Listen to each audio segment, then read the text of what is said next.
성경은 참 신기하게 차분차분하게 읽으면 그게 참 이해가 되고 정리가 돼요.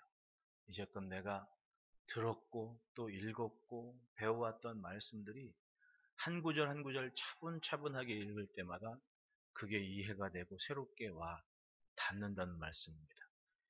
하나님의 말씀이 살았다는 말씀이 이해가 되는 게 어떤 때는 읽어도 이게 도대체 뭔가 하는 와 닿지 않는 때가 있는데 어느 때 그거를 읽으면 그 말씀을 대하면 이게 꼭 내 얘기 같고 마치 하나님이 나 때문에 하신 말씀 같고 그럴 때가 있지 않습니까? 하나님의 말씀이 살았다는 것이 이게 사람도 그러지 않습니까? 이게 뻔히 맨날 보는 사람인데 몰랐던 사람인데 어느 날 보니까 내 친구의 친구더라. 그러면 그 사람이 더 친하게 느껴지는 거예요. 마치 그런 것처럼 하나님의 말씀도 처음 읽을 때는 뭔가 그런데 읽고 읽다 보면 막 사방에 흩어져 있던 것들이 모아져서 이것 때문에 이 말씀을 하신 거구나라는 이해가 되는 여러분 이 이사야 선지서 하나를 잘 묵상해 놓고 잘 공부해 놓으면요 열왕기서랑 역대서에 있는 이스라엘의 하나의 역사가 꿰맞춰지는 아주 신기한 책입니다. 그리고 그때 예언한 그 말씀들이 오늘 우리 시대를 넘어서 오실 예수 그리스도를 기다리게 하는 성도들의 신앙을 다잡게 하는 그 말씀이라는 것이 얼마나 대단합니까? 하나님의 말씀이 살았다는 말씀이 그게 느껴지는 거예요. 어린아이들이 동화책 읽을 때 빼놓지 않고 비디오 만화로도 나온 게 미운 오리 새끼 그 얘기하지 않습니까? 저는 그 얘기를 참 좋아해요. 아주 정말 재밌어하고 지금 봐도 재밌습니다. 그런 생각 해보셨습니까? 미운 오리 새끼가 자기는 점점 자라면서 그 오리 틈바구니에 있을 때는 야 진짜 못생겼다 그렇게 생각하고 살았을 거 아니에요. 근데 어느 틈과 저 건너편에 백조가 날개 펴고 쫙 날아가는 걸 보는 순간 자기가 저거 닮았거든요. 그리고는 오리 뒷구멍이에서 구박받으면서 수염 헤엄치고 가던 그런 오리가 그걸 보더니 자기 날개를 쫙 펴고 한번 휘저으니까 자기 몸이 그냥 호수 위로 붕 하고 뜨는 겁니다. 그때 그 기분을 과연 알까? 어? 날고 보니 내가 백조라는 거예요. 날고 보니. 날기 전에는 몰랐습니다. 맨날 구박덩어리고 맨날 조그만 그 오리들이 덩치 큰 자기 구박하고 수적으로 열세야 앞에 다른 오리 떼거지로 다니는데 자기는 아무리 덩치가 커도 혼자니까 누구 하나 자기 편 들어주는 거 없고 그러니까 그 오리떼들이 얼마나 구박을 했겠냐고 그 덩치 큰 백조를. 근데 백조가 날개를 탁 펴고 하늘을 나눈 순간 깨달은 겁니다. 내가 구박받을 오리가 아니라 내가 백조였구나. 나는 그 기분이 상상이 돼요. 상상하면 할수록 이게 신나고 재밌는 얘기 아닙니까? 꿈을 갖고 기대감을 갖는다는 것이 그래서 참 의미 있다고 생각해요. 여러분 바벨론 포로기에 있었던 이스라엘 백성들의 한번 삶을 보십시다. 자기가 딱 태어나 봤는데 자기 엄마 아빠는 포로로 잡혀온 그런 유랑민이고 노예 같은 삶을 살고 있을 때 자란 아이들의 마음이 오죽했겠냐고. 그런데 말씀을 듣고 또 회당에서 회당장들의 이야기를 듣고 보니까 내 엄마 아빠 내 할아버지 할머니가 믿어왔던 하나님이 보통 분이 아니셨고 자기 고향 땅의 영광이 생각이 되고 기대가 되는 겁니다. 바로 그 세대가 느헤미야 세대 아니에요. 느헤미야가. 거기서 나서 자란 사람들이 처음에는 얼마나 구박덩어리였고 미움받는 그런 민족이었냐. 거기서 절망하기 때문에 허송세월한 사람도 있겠지만 느헤미야 같은 사람은 똘똘하게 아주 생각하면서 내가 뒤처지지 말아야지 하면서 열심히 노력해가지고는 결국은 왕궁에서 일하는 술 장관까지 된 거 아닙니까? 그들이 자기 민족과 자기 고향 땅에 있는 조상들의 땅에 있는 하나님을 생각하기 시작한 순간 얼마나 큰 기대감을 가졌겠습니까? 자기들이 이 땅에서 이렇게 구박받을 민족이 아니라는 겁니다. 왜? 선지자 이사야께서 말씀하신 것, 예레미야 선지자가 말씀하신 것들을 이렇게 잘 생각해 보면 하나님은 오늘 본문의 기록처럼 온 땅의 하나님이신데 우리가 왜 미운 구박구등하게서 여기서 이렇게 살아야 되냐라는 생각을 했을 것이고 그 순간 그들은 말씀에서 약속하신 그날을 학수고대하는 소망을 가진 삶을 살아냈을 겁니다. 지금 내가 비록 미운 오리 새끼처럼 이렇게 살아도 나는 원래 백조구나라는 생각과 기대감을 가지고 살아냈을 겁니다. 결국은 온 땅의 주인이 하나님이신 것을 알고 자기들은 원래 하나님의 거룩한 백성이라는 것을 깨닫게 된 순간 그들의 생각과 마음은 회복하실 하나님의 손길을 기대하며 기도하는 그런 자리에 나아갔을 것입니다. 본문은 바로 그러한 기초가 되는, 동기가 되는 새 예루살렘의 영광을 묘사하고 있는 선지자 이사야의 예언의 말씀인 겁니다. 2절 3절 보십시오. 내 장막터를 넓혀 내 처소의 휘장을 아끼지 말고 널리 펴되 너의 줄을 길게 하여 너의 말뚝을 견고히 할지어다. 뭔가 굉장한 일이 벌어지고 이렇게 위축되고 조심스럽게 살 것이 아니라 장막터를 넓히고 휘장을 넓게 펴고 아낌없이 그리고 길을 줄게 내려가지고 확실하게 터전을 잡을 것을 기대하게 하시는 거예요. 이는 내 좌우로 넓게 퍼지고 내 자손은 열방을 얻을 것이며 황폐한 성읍들은 사람 살 곳이 될 것이다. 회복을 약속하시는 하나님의 음성을 듣는 겁니다. 절망의 시대에 이런 말씀을 들으면 얼마나 이게 꿈 같은 이야기가 되겠습니까? 현실과 동떨어진 그야말로 뜬구름 없는 이야기로 들었을 수도 있는 이야기예요. 그런데 하나님의 말씀, 그 말씀의 의미는 뭡니까? 하나님의 말씀은 항상 이루고자 하시는 미래를 담고 있는 말씀이에요. 믿으십니까? 하나님의 말씀은 지금 내 현실의 추악한 죄, 그걸 끄집고 그치는 것이 아니에요. 너 이랬지 이게 아니고 그럼에도 불구하고 앞으로 너는 나랑 이렇게 살 거야 라고 말씀하시는 미래를 담고 있는 말씀이라는 거예요. 이게 바로 메시지의 힘인 거예요. 말씀의 능력과 힘이 무엇 때문에 주어집니까? 그냥 단순히 오늘 내 현실을 꼬집고 책망하고 판단하는 것에 그치는 것이 아닙니다. 그럼에도 불구하고 나는 너와 함께 이것을 이룰 것이다 라고 약속하시는 겁니다. 내 장막터를 넓히고 휘장을 아낌없이 펴고 내 장막줄을 길게 넓혀라. 이게 뭐예요? 현실은 정말 망에 마땅한 민족인데 하나님은 그럼에도 불구하고 이제 앞으로 회복하시는 영광을 생각하고 기대하고 있다는 거예요. 여러분, 하나님의 생각에 맞추는 게 믿음이에요. 할렐루야. 그게 참 사람 생각으로는 도저히 안 나오는 얘기예요. 왜냐하면 사람은 현실에 잡힐 수밖에 없거든요. 그럼에도 불구하고 무엇인가 하려 하시는 힘은 오직 하나님만 하실 수 있고 하나님만이 주실 수 있는 능력이라는 겁니다. 우리는 믿음으로 하나님께서 하시려는 일에 맞춥니다. 그것이 말씀을 대하는 인생의 자세예요. 늘 믿는 것, 늘 맞추는 것. 그 바리새인 중에 유독 유달리 다른 바리새인과는 다른 두 사람을 그 사람 둘 다 산헤드린 유대 사회에서는 그래도 유직급 되는 사람들 아닙니까? 아리마떼 요셉이나 니고데모 같은 사람. 니고데모 같은 사람은요 드러내놓고 나 예수 믿는다고 그런 사람이고 아리마떼 요셉 같은 사람은 그래도 사업을 하거나 뭐 이런 자기 지경이 있기 때문에 드러내놓고 예수 믿는다고 말은 못하지만은 마지막 예수님이 죽으셨을 때 드러내놓고 그 죽음을 자기 동산에 묘시를 내어줄 만큼의 아주 의리 있는 그런 유대인 중에 유직급 되는 사람들 아닙니까? 그런 사람들 보십시오. 자기 현실의 문제를 가지고 예수님 앞에 나왔을 때 말씀하시는 걸 듣고 거기에 맞춥니다.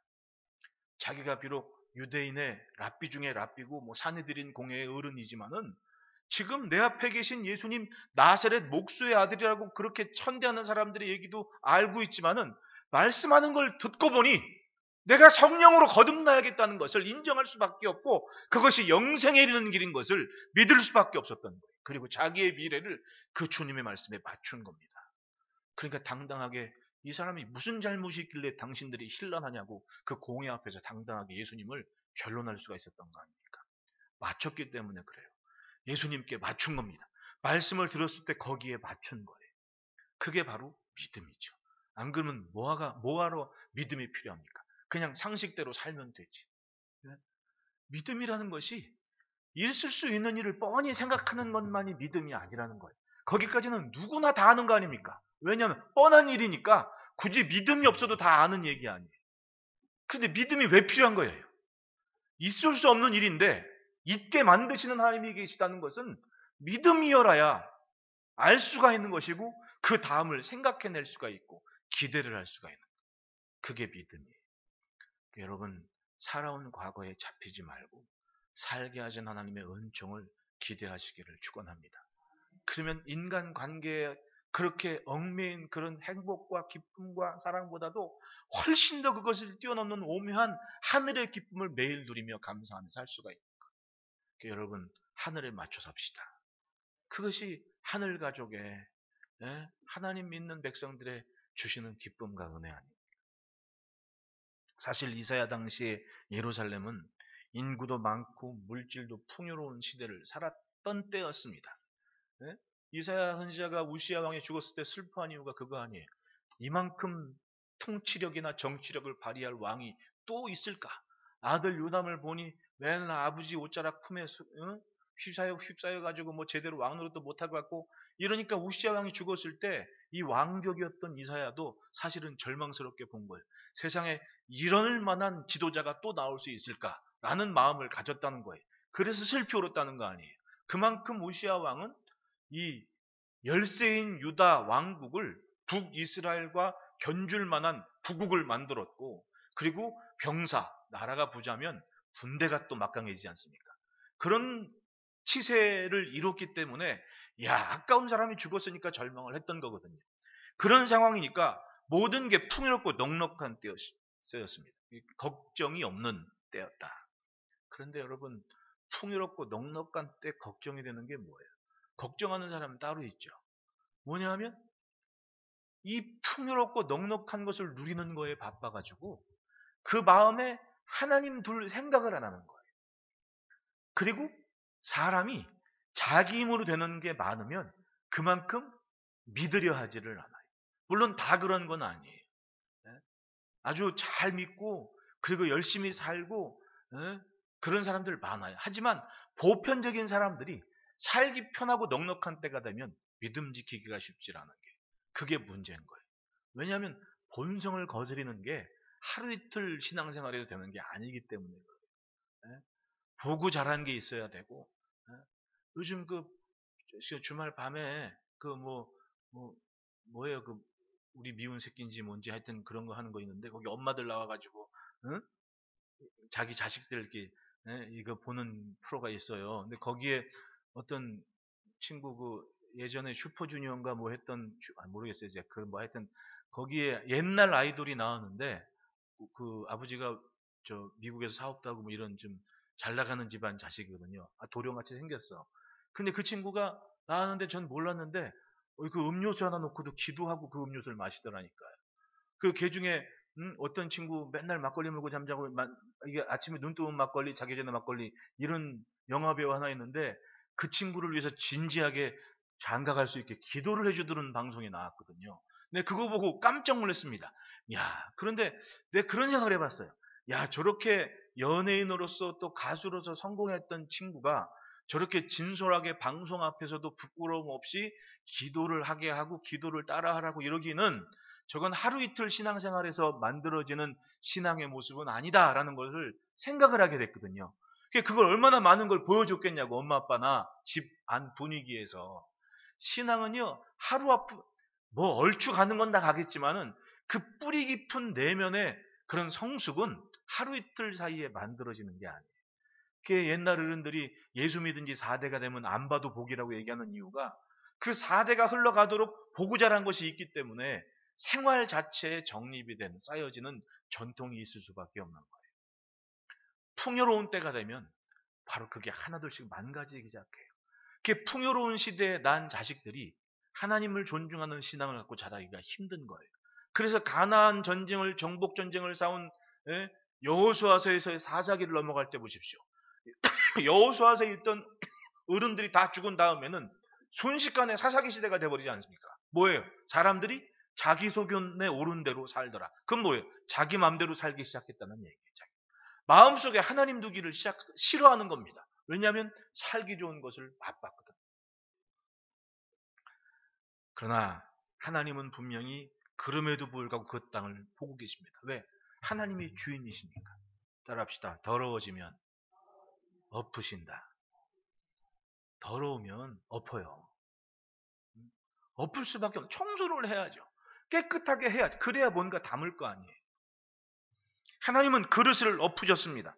네? 여러분, 사람도 마찬가지지만 그릇은 담고 있는 것만의 가치가 그게 바르잖아요. 담고 있는 것의 가치가 그 그릇의 가치인 거예요. 간장 담고 있으면 그 그릇은 평생 가야 그냥 간장 종지인 거예요. 안 그래요? 사도 바울께서 뭐라고 하냐면 우리가 깨지기 쉬운 질그릇이지만 내 안에 그리스도를 모셨다. 우리 안에는 예수님이 계시는 거예요. 그러니까 우리는 예수님의 그릇이에요. 믿으십니까? 사람은 담고 있는 것만큼 그 사람의 가치가 나타나거든요. 밥을 담으니까 밥그릇 아니에요. 국을 담으니까 국그릇인 겁니다. 밥을 하니까 밥솥이 되는 거 아닙니까? 담고 있는 것만큼의 가치라는 거예요. 그런데 그게 망가진 거예요. 하나님은 그릇을 깨끗하게 엎어버리시는 겁니다. 1절 말씀은 그 상태가 나오지 않습니까? 잉태하지 못하며 출산하지 못한 너는 노래할지어다. 산고를 겪지 못한 너는 외쳐 노래할지어다. 이것이 바로 망가진 상태의 이스라엘의 모습이었던 겁니다. 네? 다른 데는 그냥 순탄하게 잘 되고 있는 것들이 안 되기 시작합니다. 뭔가 막히고 불통이 이어지는 겁니다. 잉태하지 못한 여자 이스라엘을 보십시오. 잉태하지 못한다는 얘기는 다음 세대가 없어진다는 거예요. 네? 인구가 줄기 시작하는 겁니다. 이게 단순히 잉태하지 못한다. 그게 개인적인 문제로 끝나는 게 아니지 않습니까? 인구가 줄어들어요. 인구가 줄어들면 고대 사회의 전쟁의 힘은 뭡니까? 결국은 사람 수였거든요. 나라가 국력이 약해질 수밖에 없는 겁니다. 국력이 약해지니 성도 파괴되고 과거의 생활 양식대로라면 이 여인은 슬퍼할 여인, 마땅한 거예요. 옛날에 요즘이 안 그러지만 옛날에 무조건 자식을 낳으면 아들을 낳아야 된다. 옛날에 그런데 왜 그런 거예요? 사람 수가 모자랐거든요. 아들이 있어야 전쟁도 하고 농사도 짓고 뭔가 걸사할 수 있는 힘이 있는 거예요. 그렇기 때문에 아들 그랬던 거거든요.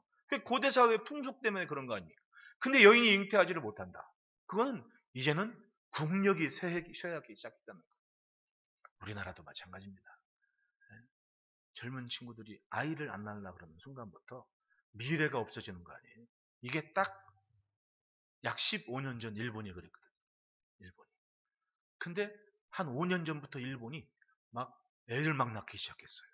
그럼 따지고 보면 향후 10년 이후 되면 이게 우리가 지금 숫자 놓으면 일본을 넘어간다 하지만은 그 10년 후가 됐을 때 일본의 5년 전부터 아이 낳기 시작해가지고 그 세대가 20세, 그러니까 15년 후 정도만 되면 이게 우리나라 전세가 또 역전이 되는 거예요. 왜냐하면 우리는 애를 안 낳는 시대가 됐거든요.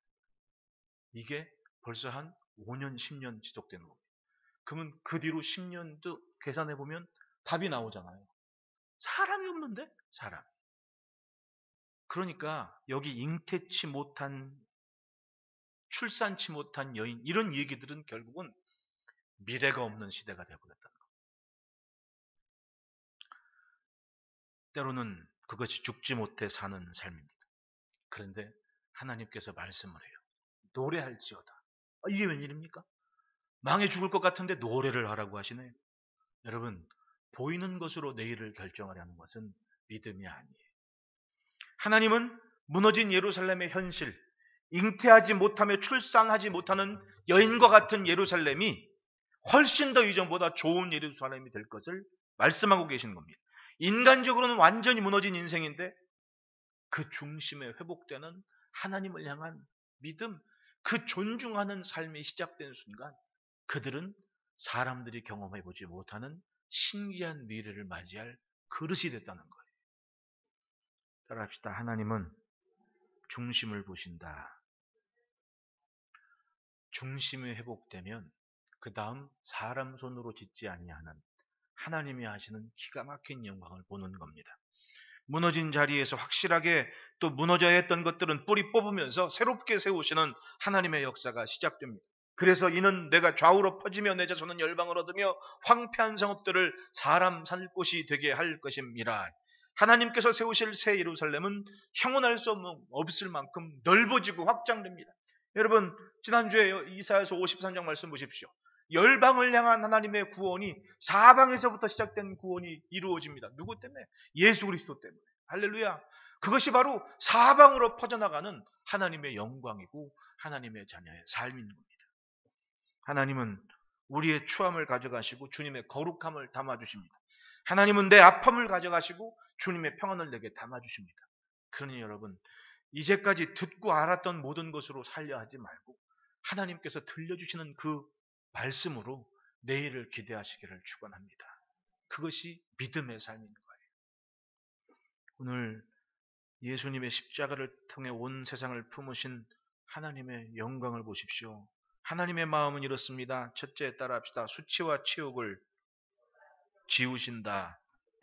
4절 말씀에 두려워하지 말라. 내가 수치를 당하지 아니하리라. 놀라지 말라. 내가 부끄러움을 보지 아니하리라. 내가 내 젊었을 때 수치를 잊겠고 과부 때의 치욕을 다시 기억함이 없으리니. 그러니까 예전에 그런 수치와 치욕이 전혀 기억나지 않을 만큼 오늘 영광스럽게 하겠다는 약속을 주시는 거예요. 할렐루야. 이전에 부끄럽고 창피하고 얼굴 들 수 없었던 삶이었는데 이제 앞으로는 그것이 기억나지 않을 만큼 나를 영광스러운 인생으로 만들어주겠다고 약속을 하시는 거예요. 믿으십니까? 그것이 하나님만 하실 수 있는 일이에요. 여러분, 사람의 기억이 지워집니까? 안 지워져요. 부끄럽고 민망하는 일이 그게 잘 안 지워진다니까요. 그런데 오늘 내게 주신 은혜가 크면 그게 생각나지 않을 만큼 기뻐하게 살게 하시겠다는 거예요. 그것이 하나님께서 앞으로 하실 일이라는 거예요. 그러니까 믿음은 살아온 삶에 잡히는 것이 아니라 이루실 내일을 기대하는 그것이 진짜 믿음이라는 거예요. 하나님의 백성으로 온 세상에 이름난 백성이었습니다. 난공불락의 요새와 같은 예루살렘 성 시온산 위에서 하나님의 집 짓고 잘 살던 민족이었습니다. 그런데 그런 성의 영광이 깡그리 무너지는 치욕을 경험했습니다. 무차별하게 무너질 대로 무너지고 자기 유다의 마지막 왕은 두 아들이 참수당한 것을 마지막 본 그 두 눈을 뽑힌 채로 더 이상 좋은 것을 보지 못하는 인생으로 착고에 매어 사로잡혀가는 그런 치욕을 경험한 것. 얼마나 슬픈 일입니까? 여러분, 참 말씀을 듣고도 변화가 없고 결단을 내지 못하면요, 그 시드기야 왕처럼 그런 마지막 치욕을 당하는 거예요. 왜요? 자기 자식들이 적국의 장수들한테 참수를 당하고 그걸 마지막 보고 놀란 눈을 하고 있는데 그 눈이 뽑혔습니다. 결국은 그 다음에 좋은 것은 죽을 때까지 못 본 거야. 왜? 마지막 장면 보고 두 눈을 뽑혔으니 뭔들 보겠냐고요. 그리고 적국의 노예가 돼서 사로잡혀가는 자기 나라의 왕을 본 백성들은 어떻겠습니까? 두려움과 공포로 헤어나지 못할 그런 지경을 맞이하게 된 거예요. 그 사람이 말씀을 안 들었던 사람이에요. 예레미야 선지자 찾아가지고 말씀을 듣고 참 맞긴 맞는 말씀 하시는데 참 내가 참 곤란하다고 이랬던 사람 아니에요. 금쪽 같은 말씀은 맞긴 맞는데 내가 여기 왔다고 방백들은 절대로 얘기하지 마십시오. 그리고 간 거예요. 왜? 들었는데 좋은 건 알겠는데 살기는 싫은 거야. 그 삶의 마지막이 시드기야 왕의 모습이었던 거예요. 그러니까 여러분, 아멘 하면 눈 딱 감고 쫓아가시기를 바라요. 그러면 내가 알지 못했던 신기한 길에 내가 익숙한 것처럼 살아낼 수 있는 귀한 믿음이 생기는 겁니다. 우리는 믿음의 대로 위에 삽니다. 청년의 때의 수치나 과부 때의 치욕을 기억하지 못하는 거예요. 왜 그때 수치를 당했습니까? 왜냐하면 어른이 없었습니다. 어른이 없으니까 안 돼 하면 멈추지를 못하는 거예요. 이 나쁜 짓 하는 걸 멈춰줄 어른이 없으니까, 즉 마음에 하나님 두기를 싫어하니까 그 믿음을 잃어버리고 그리고 수치를 자초한 거예요. 어른들이 왜 애들한테 안 돼라고 얘기합니까? 더 두면 얘 망신당할 거 뻔하거든요. 이대로 가면 얘가 수치를 당할 게 뻔하니까 안 돼 하고 멈춰 세우는 거예요. 안 그래요? 근데 멈춰 세울 사람이 없으면 어떡하는 겁니까? 망나니로 사는 거 아니에요. 내일이 없고 미래가 없는 겁니다. 내가 이 행동을 하는 게 창피한 일이다라는 것을 말해줄 어른이 없으면 불행한 사회가 되는 거예요. 불행한 사회가 되는 거예요. 하나님의 이름은 분명히 능력이었습니다. 그런데 그 이름을 아무나 품을 수는 없었습니다. 그 이름에 합당한 영광이 그 삶에 있어야 되는 거예요. 하나님의 이름을 부르는 만큼 그 삶이 사라질 때 하나님은 그 이름의 영광과 능력을 그 인생에게 담아주시는 겁니다. 유다를 보십시오. 분명히 하나님의 이름도 있고 하나님의 집도 있었습니다. 그런데 무너지고 말았습니다. 왜 그랬을까요? 따라합시다. 죄와 짝하면 죄에 잡힌다. 죄하고 친해졌습니다. 그 순간 죄의 노예가 돼버린 거예요. 벗어날 수가 없었습니다. 그러니까 그만 그렇게 말하는 어른이 있는 사회가 건강한 사회인 겁니다. 그래서 존중하는 마음을 간직한 지켜주는 사회가 건강한 사회예요. 어른을 무시하는 사회는 불행한 사회입니다. 언젠가 그 뉴스에서 독일 지하철 얘기 그거 나오는데 네? 어떤 친구가 막 할아버지한테 함부로 덤비니까 옆에 있는 젊은 친구들 셋이 일어나가지고 아주 직살나게 패주더라고. 그 뉴스에 한번 나왔거든요. 근데 그거 가지고 잘못됐다는 사람 하나도 없는 겁니다. 아무리 시대가 바뀌었어도 어른은 어른이라는 거예요. 그걸 지켜주는 그런 보편적인 도덕적인 수준이 지켜지는 사회는 건강한 사회. 근데 그게 없잖아요. 그 불행한 사회가 되는 거예요. 요즘 참 앞으로 10년 후가 걱정되는 이유가 뭐예요? 중학교 2학년인지 1학년 꼬마들이 어떤 할머니 폐주심 할머니한테 그렇게 막 아주 놀리면서 희희덕거리. 그게 제정신입니까? 네? 그건 법을 어겨서라도 교육을 시킬 책임이 사회에는 있는데 네? 그 책임을 사회에서 지금 감당하지 않는 시대가 돼버리는 거예요. 애들이 그 모양이면 하다못해 경찰이라도 공권력이라도 나서서 그것이 잘못된 것이라는 확실한 교육이 있어야 되는데 그 교육의 가능성이 희귀한 시대가 돼버렸다는 거예요. 그 앞으로 10년 후에 어떻게 하겠습니까? 우리 선생님 목사님이 그런 얘기하더라고요. 어느 날.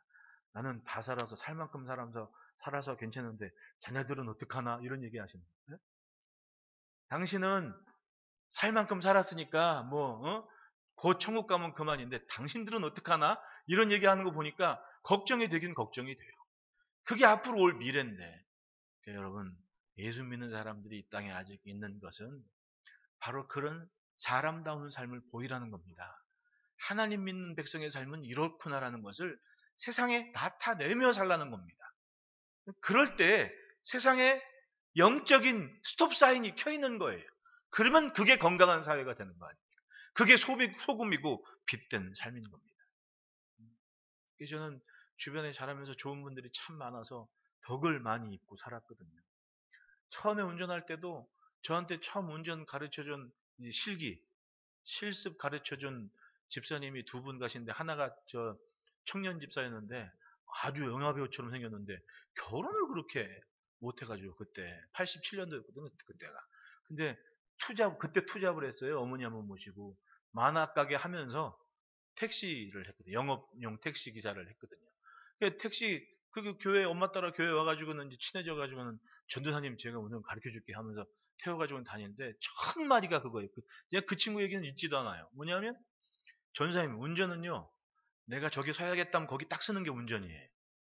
그 제일 처음 운전 배운 게 잘 쓰는 거를 배운 거예요. 여기서 저만큼 전봇대 보이죠? 거기 한번 차를 세워봐요. 그러니까 난 처음 배울 때 달리는 걸 배운 게 아니라 세우는 걸 배웠어요. 스타트를 해가지고 저기 가서 쓰는 거. 근데 이게 어렵더라니까요. 저기 전봇대가 있어요? 저기 서야지 가면 꼭 지나가서 세우든지 아니면 저대 쓰든지. 거기에 딱 그 어깨선 맞춰 쓰는 게 안 돼요. 잘 쓰는 게 쉽지 않더라고. 그러니까 막 이렇게 쓸 때 이렇게 되고 막 이러는 게 잘 쓰는 게 쉽지 않은 거예요. 사람 사는 게 똑같더라니까요. 여기 서야지 그러면 거기 서야 되는데 이걸 못 쓰니까 사고가 나는 거예요.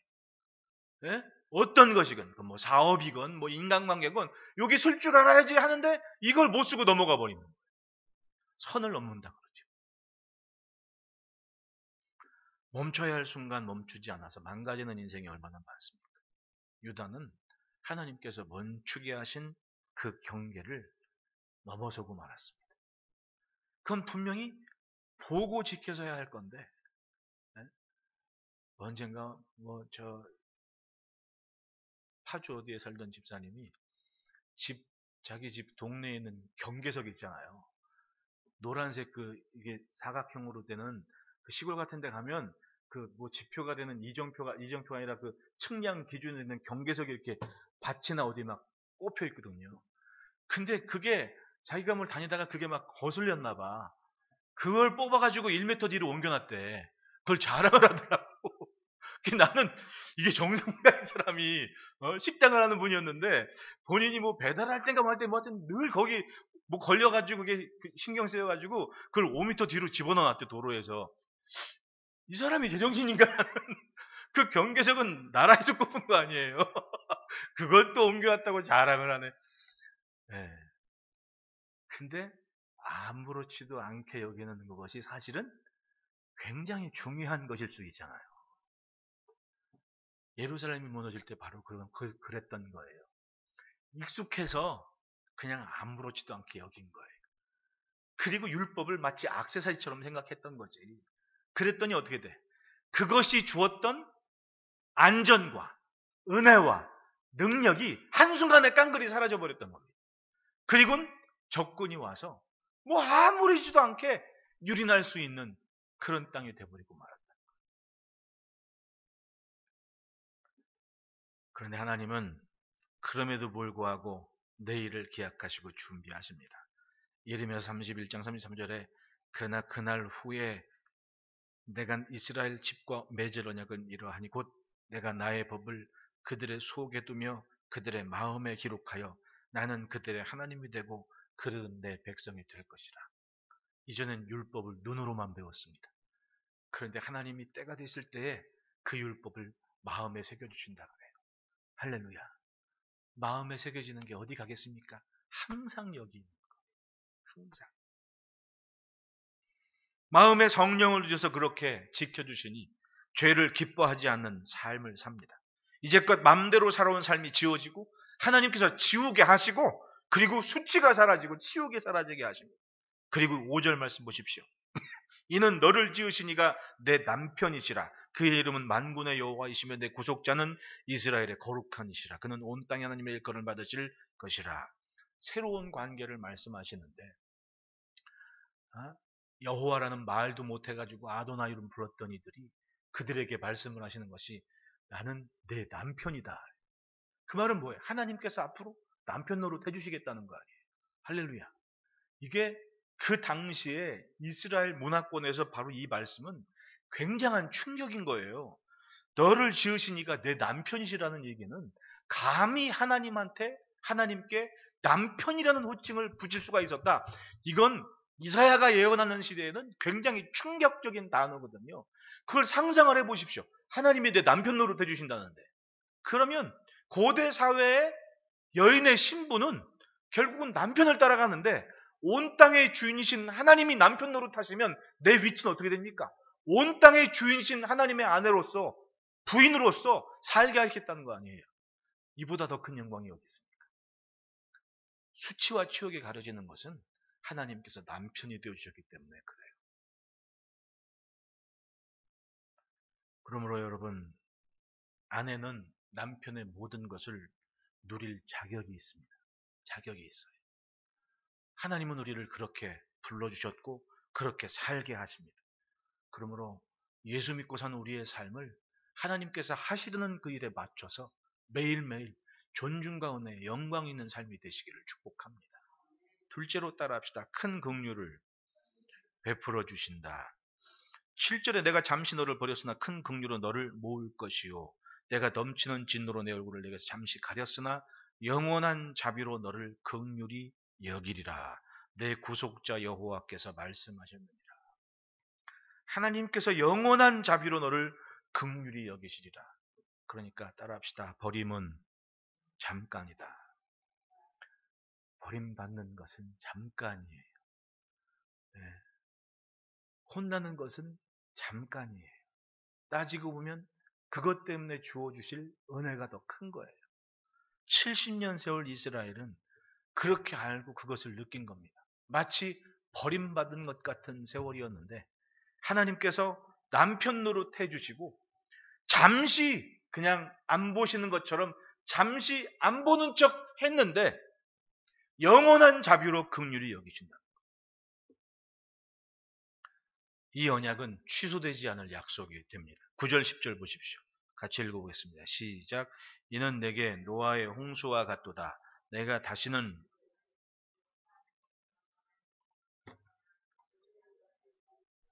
노하지 아니하며 너를 책망하지 아니하기로 맹세하였노니 산들이 떠나며 언덕들은 옮겨질지라도 나의 자비는 내게서 떠나지 아니하며 나의 화평의 언약은 흔들리지 아니하라. 너를 긍휼히 여기시는 여호와께서 말씀하셨느니라. 예, 노아의 홍수에 의해 하나님은 다시 홍수로 세상을 멸하지 않겠다고 약속을 하셨거든요. 그 언약의 표시로 무지개를 보여주신 겁니다. 사람들이 무지개를 보면 그냥 좋아하는 이유가 바로 이거예요. 누가 뭐라고 하지 않았는데도 무지개 보면 막 좋아가지고 막 야 무지개 봐 그러잖아요. 그건 노아의 후손이기 때문에 그런 거예요. 노아의 후손이기 때문에 본능적으로 그걸 좋아할 수밖에 없는 거지. 산들이 변해도 하나님의 언약은 폐해지지 아니야. 그래서 따라합시다. 교회는 언약의 증거다. 세상에 교회가 있는 건요 마치 그 무지개처럼 약속인 거예요. 내가 너희를 영원히 멸하지 아니하고 내가 남편 노릇하며 영원한 자비와 긍휼로 너희를 품겠다. 그 약속이라는 거예요.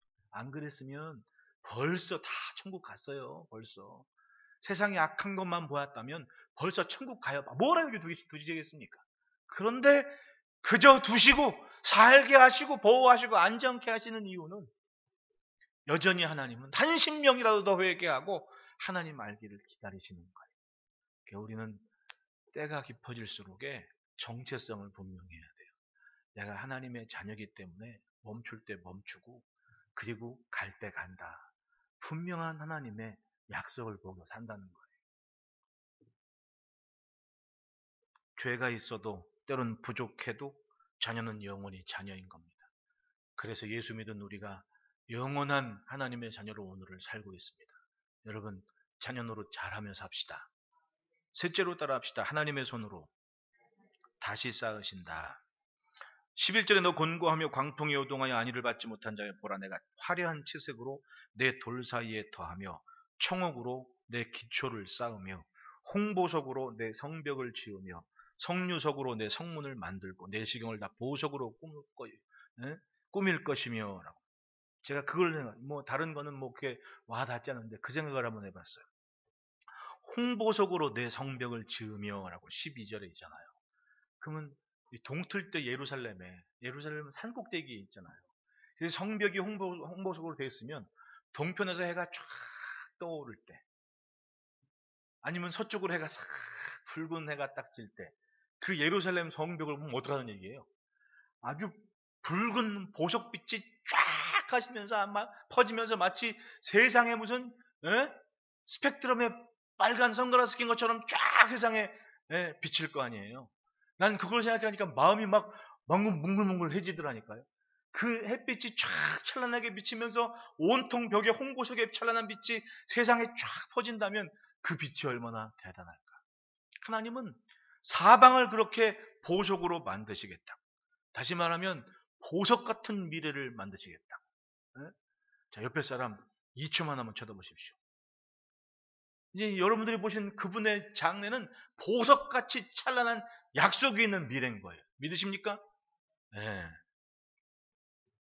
전에는 그냥 아무것도 아닌 맨 땅의 돌 이게 전부였는데 화려한 채색으로 멋있게 꾸며주신다는 거예요. 그것이 바로 성전의 영광이고 그만큼 하나님의 마음을 두시겠다는 거예요. 그러니까 예수 믿으면 막 삶으로 나타나는 게 교회를 그렇게 잘 예쁘게 꾸미고 싶고 단장하고 이걸 나쁘다고 말할 수가 없는 거예요.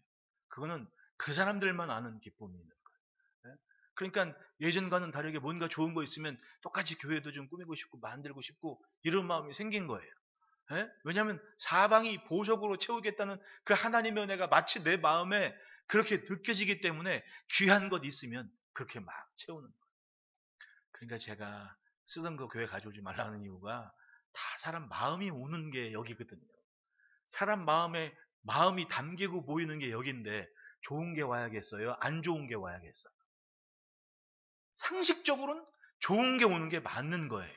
안 그래요? 좋은 게 있는 게. 이게 마음이 표현되는 거거든요. 13절, 14절에 내 모든 자녀는 여호와의 교훈을 받을 것인데 자녀에게는 큰 평안이 있을 것이며 너는 공의로 설 것이며 학대가 내게서 멀어질 것인즉 내가 두려워하지 않을 것이며 공포도 내게까지 못할 것이라. 모든 자녀들이 하나님의 말씀으로 양육받고 하나님을 사모하는 의가 그 마음속에 깔리게 돼요. 왜? 듣는 만큼은 살아내니까. 좋은 얘기를 듣는 만큼 그만큼 닮아가거든요. 말씀을 듣고 양육되니 어린 자녀들까지도 말씀으로 무장하고 세상 유혹에 흔들리지 않는 삶을 사는 거예요. 그것이 성전 안에 자라는 아이들의 미래인 거예요. 미래인 거. 이제는 뭐 여기저기 전도에서 온다고 제가 근 10년여간에 느낀 게 그거예요. 뭐냐면 아무리 애쓰고 힘쓰고 다 해도 퍼부어도 엄마 아빠가 예수 믿는 아이들 아니면 그 믿음을 지키지를 못해. 왜? 부모 거스리는 자녀가 많아요? 그렇게 많지 않거든요. 그러니까 엄마 아빠가 안 나가면 애들이 못 나가는 거야. 하필이면 그 시간에 다. 그러니까 자랐던 애들이 중학교 올라갈 때면 오간데 없이 사라지는 거예요. 네? 그 10년여간의 문제, 이제껏 주일학교 하면서 경험한 게 그겁니다. 아니, 주일학교 애들 때는 애들 크는 만큼 애 친구들은 오니까 막 주일학교 때는 막 뭐 몇십 명 와서 예배 드리고 막 바빠요. 분주해요. 근데 조금 학년이 올라갈수록 찾기 힘들어요, 애들이. 왜? 엄마 아빠가 안 믿으니까 이 신앙의 이 삶을 살아내기는 진짜 순교적 각오가 아니면 불가능하거든요. 네? 순교적 각오를 하는 순간 막 가문에서 막 쫓겨나는 듯한 그런 위기의식을 경험하는데 그걸 감수할 사람들이 많지 않아요. 예전과는 다르거든요. 응? 그러니까 어떻게 돼? 갈수록 우리 교회만이 문제가 아니라 모든 교회들이 지금 문제하고 아파하는 게 뭡니까? 작년이 뭐 몇백 명 돼도 주일학교는 2, 30명뿐이 안 돼요. 낳지를 않고 오지를 않으니까. 예? 이게 교회가 당면한 현실이거든요. 예? 그러니까 있는 아이들한테 양질의 교육을 해야 돼요. 이만큼 좋은 거. 그러니까 어디다 우리 선교하는 만큼은 교육에는 써야 돼. 예? 애들 보게 하고 가르쳐야 되고 좋은 거 경험하게 하고. 왜냐하면 좋은 걸 경험하고 들으면 어디 가서 모자라다는 소리는 안 듣거든요. 예? 교회라고 세상 거 담사 있으면 안 됩니다. 이 정도 흘러가는 분위기에 저 지금도 젊은 애들 쓰는 단어 모르는 거 있으면 물어봐요. 요즘 애들이 무슨 말을 쓰고 어떤 말을 쓰는지. 왜냐하면 뒤처지면 안 되거든요. 그걸 알아야 행지, 예? 어떻게 좋은 것으로 끌어갈지 그게 생각이 될 거 아닙니까? 전혀 모르면 그런 게 있었어? 그럼 바보 아니에요. 그러니까 뒤처지지 않는 문화는 경험할 수 있게끔 문화를 리드할 수 있을 만큼의 안목은 가져야죠. 이렇게 살면 이렇게 돼라는 답은 갖고 있어야 되는 거예요. 하나님은 이스라엘의 자녀들에게 그걸 가능하게 하시는 겁니다. 네? 전에는 말씀이 없어서 사정없이 흔들렸는데 무너졌는데 이제는 어린 자녀들까지 하나님의 말씀으로 양육이 되고 가르침을 받더니 어떤 게 오더라도 구분이 되는 거예요. 그러니까 필터가 있는 것과 없는 것이 그만큼 차이가 나요. 제가 친구가 저한테 제가 주일 아침마다 일찍 와가지고 커피를 좀 이렇게 내려놔요. 장로님들하고 그나마 차 마실 시간이 그거밖에 없어가지고 이렇게 모두하고 하면 좋겠지만은 어떻게 그렇게 안 되지 않습니까? 근데 그 친구가 그 황동 구리로 된 필터를 그 그래도 몇만 원 하는 건데 그걸 자기가 써보니까 좋다고 해서 보내왔더라고요. 써보니까 좋아요. 왜냐면 예전부터 구리는 이 독소를 잡는 거기 때문에 뭐 증류를 하거나 뭐 알코올을 만들거나 그거 다 구리 증류기를 사용했거든요. 근데 그 구리를 딱 해서 이렇게 커피가 내려지니까 좋잖아요. 야, 이게 향도 좀 달라지는 거고 좋더라고. 근데 못 잡는 게 있어요. 기름을 못 잡아. 젊은 분들은 이 에스프레소 같은 기름 있는 거 먹어도 괜찮아요. 근데 나이 드신 분, 혈관이 안 좋아지기 시작하신 분들은 에스프레소 많이 드시면 안 되는 거예요. 왜냐면 거기 커피에 기름이 있잖아요. 근데 그 기름을 걸러내는 거는 유일하게 종이 필터만 그 기름을 걸러내요. 그러니까 그냥 커피를 내리면 드립을 하면 기계로 뽑는 거나 있거든 커피가 식잖아요. 그러면 탁해져 커피가. 탁해지고 기름이 둥둥 떠 있게 되거든요. 근데 종이 필터를 통과한 커피는 3일이 지나도 맑아요. 이게 차이. 그러니까 필터가 그만큼 중요한 거거든요. 쓸데없는 얘기 하는 것 같은데 여러분 우리 안에 하나님의 말씀이 있는 것과 없는 것이 들은 것이 있는 것과 없는 것은 엄연히 달라요. 왜냐하면 말씀을 들었다는 얘기는 작은 것 하나라도 걸릴 수 있던 필터가 있는 거예요. 근데 그게 없잖아요. 필터가 없으면 어떻게 돼? 그냥 오가는 것에 아무런 문제의식을 경험하지 못하는 거예요. 그래서 예루살렘이 무너진 거 아니에요. 반대로 하나님의 말씀이 양육되고 자란 아이들은 서야 할 때가 어딘지 가야 할 시간이 언제지 그걸 깨달아요. 그러니까 어떻게 해요? 필터가 하나 있는 겁니다. 든든한 필터가 있어서 기름 끼지가 않는 거지. 그러니까 건강할 수가 있는 거 아니에요. 말씀을 갖는다는 것이, 듣는다는 것이, 새긴다는 것이 그래서 중요한 겁니다. 흔들리지가 않는. 15절부터 17절 보면 보라 그들이 분쟁을 일으킬지라도 나로 말미암지 아니한 거지. 즉 시비 걸고 전쟁을 오는 나라가 있을지라도 너와 분쟁을 일으키는 자는 너로 말미암아 패망하리라. 그러니까 하나님의 자녀를 쓸데없이 건드렸다가는 망한다. 아예 약속을 준. 적이 와도 두렵지가 않지. 왜냐하면 내가 분명한 하나님의 자녀로 오늘 살고 있다면 하나님을 대적하는 자가 되어버리는 거니까. 보라 숫보를 불어서 자기가 쓸만한 연장을 예정하는 장인도 내가 창조하였고 파괴하며 진멸하는 자도 내가 창조하였은즉, 그러니까 세상의 모든 기술자들이나 장인들이나 뭐 이런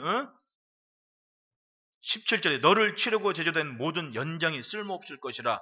일어나 너를 대적하며 송사하는 모든 혀는 내게 정죄를 당하리니 이는 여호와의 종들의 기업이요 이는 그들이 내게서 얻은 공인이라. 여호와의 말씀이니라. 즉 원수들이 만만하게 준비를 하고 와도 결코 허물지를 못한다. 왜? 하나님께서 그 모든 것을 갚으시기 때문에. 그러니까 여러분 세상을 살면서 제일 미련한 것이 하나님의 것 함부로 대적할 때 제일 미련한 거예요. 정말 그렇습니다. 이건 예수를 믿건 안 믿건 하나님의 것에 대해서는 함부로 대적하지 않는 게 그게 살면서 가장 지혜로운 거예요. 네. 함부로 대적하면 바로 이게 되는 거예요. 너를 대적하며 송사하는 모든 혀는 내게 정죄를 당하리니 이는 여호와의 종들의 기업이요. 뭐예요? 하나님의 거. 이는 그들이 내게서 얻은 공이니라. 여호와의 말씀이니라. 결국은 하나님의 것을 대적한 데이 망하는 게 공이라는 얘기 아닙니까? 얼마나 무서워요. 그런데 하나님의 자녀에게는 기대감이고 축복이고 은혜가 된다는 거예요. 원수들이 와도 허물지 못하는 것. 결국은 교회를 대적하는 것은 하나님을 대적하는 것이다. 세상사 모든 재능은 하나님이 주신 것인데 그걸 가지고 하나님을 대적하면 어떻게 되겠습니까? 하나님께서 망하게 하신다. 평범할 땐 몰랐는데 자기들이 망한 상태에서 그 말씀을 들으니 얼마나 믿음이 생기고 위로가 되고 힘이 되겠습니까? 내일이 없는 줄 알았는데 이전에 경험할 수 없었던 내일이 나를 위해 준비되고 있다는 것을 믿게 됐다는 거예요. 이것이 말씀의 힘입니다. 여러분, 세상에 살지만 우리는 세상의 것이 아닙니다. 예수님 모습 보십시오. 막히고 다치고 안 되는 것 많은 인생 같지만 여러분 따지고 보면 예수님의 그 33년 마지막 3년의 생활이 얼마나 고독하고 곤고했겠습니까?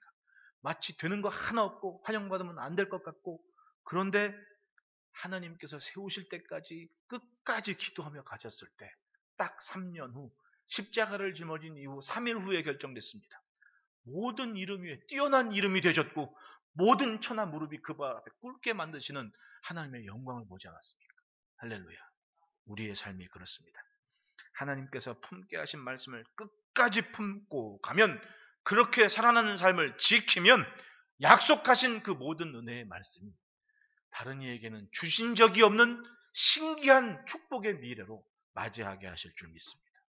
긍휼이 풍성하신 하나님의 자비와 긍휼이 오늘 우리가 선 이 성전을 통해 지금도 세상에 흐르고 있습니다. 여러분 그 물결이 되어서 하나님의 손길로 승리하는 은혜가 있기를 축복합니다. 기도하겠습니다. 하나님 아버지, 인생사 두려움과 공포와 상처와 아픔을 딛고 오직 예수의 신앙으로 이 시간까지 달려오게 하심을 감사합니다. 하나님의 자녀를 위해 약속하신 모든 일들이 우리의 매일매일의 일상이 되어 은혜 풍성한 강물 위에 흐르는 것 같은 그런 복된 삶을 누리게 하여 주시옵소서. 하나님의 자비와 공의를 드러내기를 원하시기에 오늘 하나님의 이름으로 매일매일을 살아가는 종들의 삶이 여기 있사오니 때를 따라 돕는 은혜와 능력을 더하여 주셔서 매일